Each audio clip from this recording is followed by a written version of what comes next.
Class 11th। बहुत important concept आज हम लोग पढ़ने जा रहे हैं जिसका नाम क्या है, मोल कंसेप्ट। ध्यान से समझना।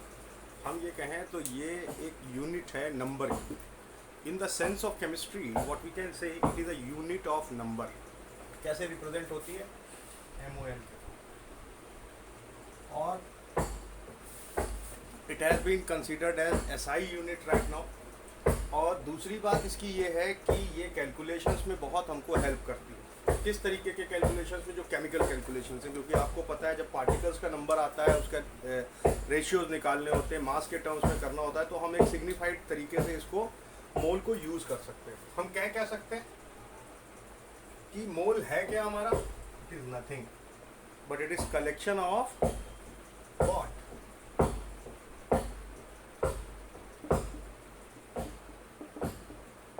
6.02 into 10 की power 23, that is Avogadro number. इतने नंबर ऑफ पार्टिकल्स का कलेक्शन।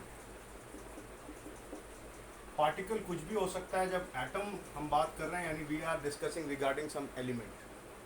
जब हम बात कर सकते हैं पार्टिकल कैन बी मॉलिक्यूल, कोई प्योर सब्सटेंस की हम बात कर रहे हैं, कोई आयनिक सब्सटेंस है तो उसके केस में हम क्या कह सकते हैं, इट इज एन आयन। तो it is collection of 6.02 into 10 की पावर 23 number of particles। हम कह सकते हैं कि मोल it is equal to number of atoms or molecule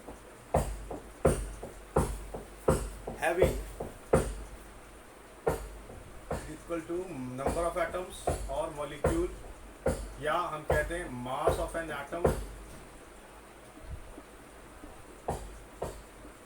और compound which is equal to having number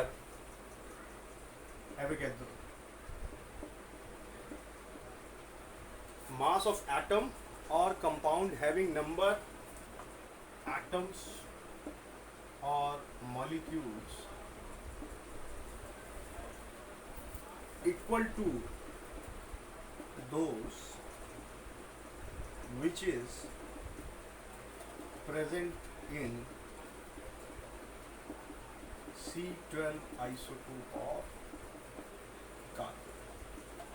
ये एक स्टैंडर्डाइज्ड वैल्यू इसकी दी गई है कि वो मास एटम का या कंपाउंड का जिसके नंबर किसके बराबर हैं, C12 एटम ऑफ कार्बन। एक इक्विपमेंट होता है मास स्पेक्ट्रोमीटर, उसके थ्रू जब इसका वेट निकाला गया, एक मास यानी एक मोल कार्बन का, हमें पता है मोल का फॉर्मूला हमें मालूम है क्या होता है, weight that have to be taken in gram upon molecular mass. ये बेसिक फॉर्मूला है किसका, हमारा मोल। मोल को हम रिप्रेजेंट कर देते हैं स्मॉल एन से। तो जब हमने कहा कि मास स्पेक्ट्रोमीटर को यूज़ किया तो उसने C12 का मास हमें कितना दिया, 1.99642648 1.992648 इंटू 10 की पावर -23 ग्राम्स। ये हमारा मास किसका निकल के आया था, एक C12 आइसोटोपिक एटम। हमें पता है एक मोल कार्बन का हमारा मास कितना होगा, 12 ग्राम, क्योंकि मॉलिक्यूलर मास कितना होता है 12। 1 मोल की बात कर रहे हैं तो इसको हम इससे करेंगे तो हमारा कितना आ जाएगा, 12 ग्राम। तो हमारा 1.992648 इंटू 10 की power -23 multiplied by Avogadro number is equal to 12 gram. तो एवोगैड्रो नंबर हमारा Na कितना कैलकुलेट होके आ जाएगा इसके हिसाब से, 6.02 इंटू 10 की पावर 23। व्हाट वी कैन से कि Na की वैल्यू हमारी कितनी आ रही है, 6.02 इंटू 10 की पावर 23। अगर हम बात करें एक मोल आयन, इसका मतलब कितना हुआ, उसमें 6.02 इंटू 10 की पावर 23 आयंस की बात करें। If we are talking 1 mole molecule, that is equal to 6.02 into 10 की पावर 23 मॉलिक्यूल्स। वर्ड्स का खेल है, समझ के देखो ध्यान से। अगर हम बात कर रहे हैं 1 mole of atom, that means 6.02 into 10 की पावर 23 एटम्स। हम अगर बात कर रहे हैं सोडियम की, तो सोडियम एक प्योर एलिमेंट है, तो हम उसको क्या कह देंगे कि वो 6.02 इंटू 10 की पावर 23 एटम्स के बराबर है, उसका एक मोल। और वेट कितना हो जाएगा, molar mass, that is mass of 1 mole of any substance is known as its molar mass. जो मॉलिक्यूलर मास है वही उसका मोलर मास हो जाता है जब हम बात करते हैं एक मोल के टर्म्स में। हम कह रहे हैं 1 मोल एटम, यानी 1 ग्राम एटम की हम बात कर रहे हैं। इसमें कितने पार्टिकल्स हैं हमारे, 6.02 इंटू 10 की पावर 23 एटम। ये हम मोल को एक्सप्रेस करने की बात कर रहे हैं। मोल को हम 2-3 तरीके से एक्सप्रेस कर सकते हैं। अभी हम मार्केट में जाते हैं, suppose we have to purchase banana, हम उससे ये जाके तो नहीं कहते 1 किलो बनाना दे दो। हमारी एक स्टैंडर्डाइज व्यवहारिक यूनिट जिसको हम कहते हैं वो क्या चलती है उस केस में, डजन। डजन मीन्स दर्जन के हिसाब से उसका कैलकुलेट मीन्स वो काउंटिंग में आता है, दर्जन के हिसाब से हम उसको लेते हैं। अभी हम बात करते हैं कोई और एलिमेंट है, कोई और चीज़ है, उसको हम खरीदते हैं किलो के हिसाब से, कुछ ग्राम में मिलती है, तो जो सिंपलेस्ट यूनिट होती है उस हिसाब से लेते हैं। सिमिलरली केमिकल टर्म में जब हम बात करते हैं तो हम किसके टर्म में बात करते हैं, मोल के टर्म में बात करते हैं। अगर हमने कहा 1 मोल मॉलिक्यूल है, इसका मतलब क्या हुआ, 1 gram mole, that is equal to 6.02 into 10 की पावर 23 मॉलिक्यूल्स। आ रही है बात समझ में। अगर हम कह देते हैं कि हमारे पास क्या है, 1 मोल H एटम है, तो इसका मतलब क्या हुआ, इट कंसिस्ट व्हाट, 6.02 इंटू 10 की पावर 23 हाइड्रोजन एटम्स। जबकि हम कह देते हैं 1 मोल H2 मॉलिक्यूल है, क्योंकि नेटिव स्टेट में H2 में मिलता है, तो हम क्या कहेंगे 6.02 इंटू, या हम लिखते हैं Na मॉलिक्यूल्स। ये सारे एक्सप्रेशन हम किस बारे में बात कर रहे हैं, जब हम मोल की बात कर रहे हैं, किस टर्म्स में, इन टर्म्स ऑफ नंबर कर सकते हैं। हम कहते हैं 1 मोल ऑफ वाटर मॉलिक्यूल, इसमें भी कितना हो जाएगा भाई, 6.02 इंटू 10 की पावर 23 मॉलिक्यूल्स। होगा कि नहीं होगा। तो ये सारे एक्सप्रेशन हमारे किसके हो गए, in the terms of water. Suppose हमें एक्सप्रेस करना है in the terms of mass,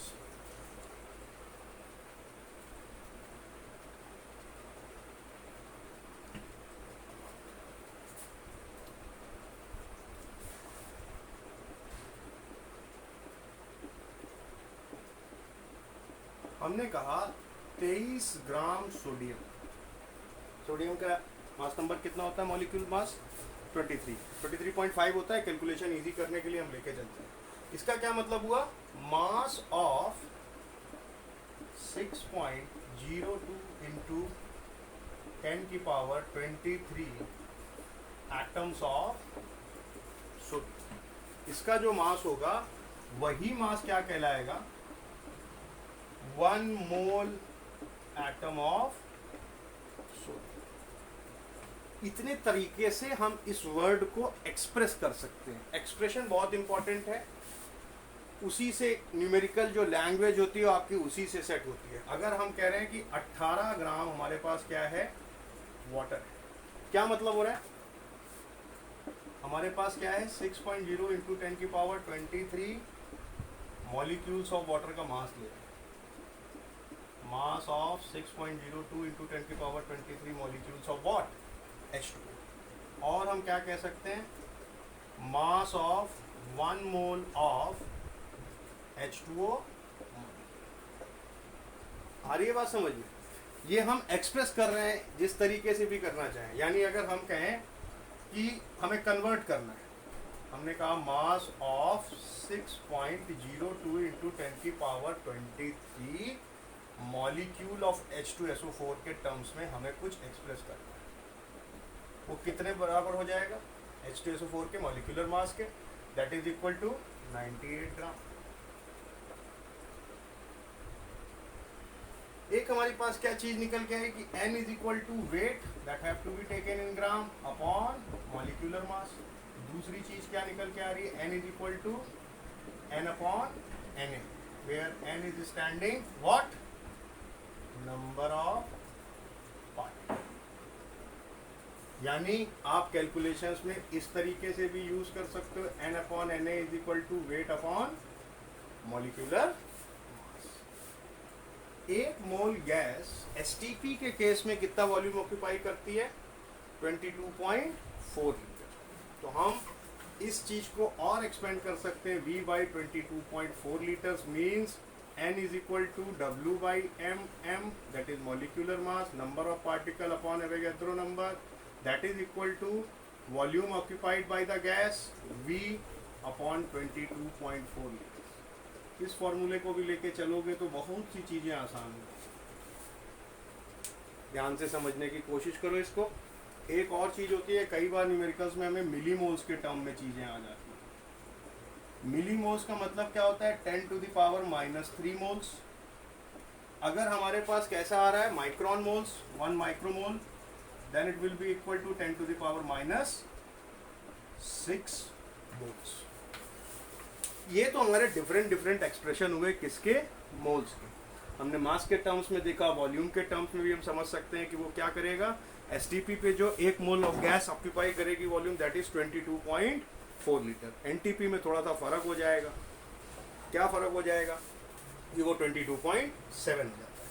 दिक्कत कहाँ थोड़ी सी आती है कैलकुलेशन करने में, जहाँ पर हमारे पास सपोज हमने कहा कि आयनिक कंपाउंड्स, तो उसकी फॉर्मूला यूनिट्स पे हमको जाना पड़ जाता है। जैसे हम बात कर रहे हैं कि हमारे पास 1 मोल क्या है, सोडियम कार्बोनेट है। आपको पता है सोडियम कार्बोनेट कैसे बन के आया है, इसमें क्या है, 2 सोडियम के आयन होंगे और एक क्या होगा, कार्बोनेट का आयन होगा कि नहीं होगा। तो हम क्या कह देंगे कि जब हम इसकी बात करेंगे, 1 mole of sodium ion contains what, 2 into 6.02 into 10 की power 23 Na ions and 6.02 into 10 की पावर 23 CO3 2 minus ions। जितनी उसकी रेस्पेक्टिव एटॉमिसिटी है उससे एवोगैड्रो नंबर को हम मल्टीप्लाई करते चलेंगे। तो टोटल 1 मोल में कितने हो गए, 3 into 6.02 into 10 की पावर 23 आयंस, सॉरी, इसको हम एटम्स की बात करें तो किसके एटम में कर सकते हैं, ऑक्सीजन के एटम। ये 2 तरीके हो गए कि आयनिक टर्म में बात करेंगे तो 2 सोडियम के आयंस हैं, यानी मल्टीप्लाइड बाय एवोगैड्रो नंबर। एक आपका किसका आयन है, कार्बोनेट का आयन है। और ऑक्सीजन एटम्स की बात करें तो एटम के केस में कितना हो जाएगा, 3 into 6.0 10 की पावर 23 हमारा कौन सा है, ऑक्सीजन का। एक कार्बन का है, यानी 6.02 into 10 की पावर 23 कार्बन के एटम्स हैं। 2 सोडियम के हैं, 2 into 6.02 into 10 की पावर 23 सोडियम के। तो एटम्स और आयंस के केस में आपको रिप्रेजेंटेटिव ध्यान रखना है और उसके हिसाब से कैलकुलेशन करते चलना है।